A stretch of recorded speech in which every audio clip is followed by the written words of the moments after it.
Po, gjatë karrierës tënde edhe te ke përjetu këtë punën e konkurrencës basketbollistëve ndërkombëtar. Shumë e vërtet. E ke lënë herët basketbollin. Shumë e vërtet, në atë kohë unë e kam luajtur në Prishtinë deri në junior, në fakt edhe senior. Kampion vazhdimisht. Po, kampion vazhdimisht, po edhe senior kam marrë njëjtën kur kam qenë junior. Jam qenë pjesë e ekipës 3 muaj ditë.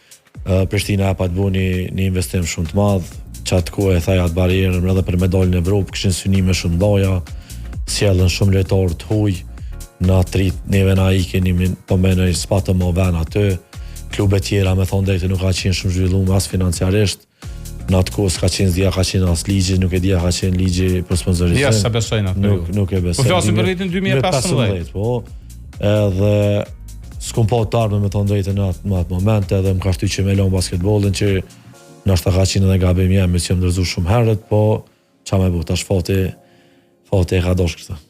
Po thonë, një jetë mbyllet një derë, hapa një tjetër. Mu ka qenë. Tash prapë në basket po më nxjerrën e trajnerit.